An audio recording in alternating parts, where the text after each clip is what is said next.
सरकारचे अधिकारी देखील या पंचनाम्यामध्ये आहेत. आम्ही त्यांना तेच सांगितलं, की ज्या परिस्थितीमध्ये आपण सगळेजण आहात आणि जे डोळ्याला दिसतंय किंवा जे आपण टिपण चित्रामध्ये होतंय, ते त्यांचा अजून असा विषय आहे, की आमच्याकडं आत्तापर्यंत लेखी असे आदेश आले नाहीये.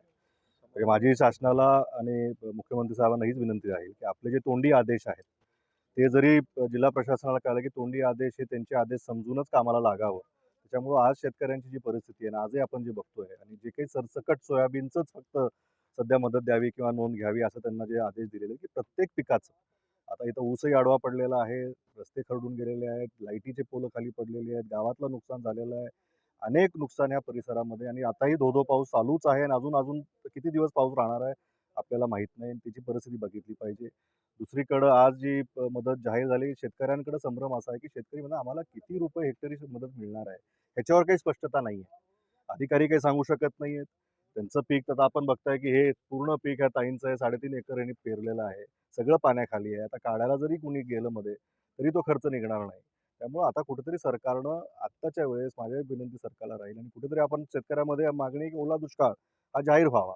पण काही माध्यमांवर आम्हाला असंही कळतं, की ओला दुष्काळ हा शासकीय प्रणाली किंवा शब्द नसल्यामुळं त्याच्यावर कसा निर्णय घेणार हे देखील सरकारसमोर संभ्रम आहे. आमची जनतेच्या वतीनं हीच मागणी राहील, की एक दिवसीय विशेष अधिवेशन सरकारने तातडीचं बोलवावं.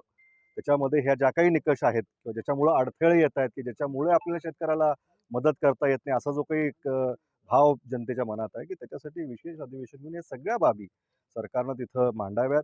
त्यांच्याकडे बहुमत आहे. त्यांचं केंद्राचं सरकार त्यांचं आहे, राज्याचं सरकार त्यांचं आहे. आत्ताच ही वेळ आहे. आपल्याला आठवत असेल, की जेव्हा गेल्या मनमोहन सिंगांचं आज जयंती आहे त्यांची. आज त्याच्यामुळं त्या व्यक्तीनं, त्या पंतप्रधानानं आपल्या देशामध्ये सरसकट कर्जमाफी त्यावेळेस केली होती. राज्याच्या सरकारनं ती कर्जमाफी केली होती. उद्धवसाहेब महाविकास आघाडी सरकार असताना त्यांनी कर्जमाफी केली होती. त्याचा आधार धरून आज खरी ती गरज आहे, की कर्जमाफी योग्य वेळ अजून किती? आज ती कर्जमाफी शेतकऱ्यांना मिळणं फार गरजेचं आहे. आज ते अडचणीत आहेत.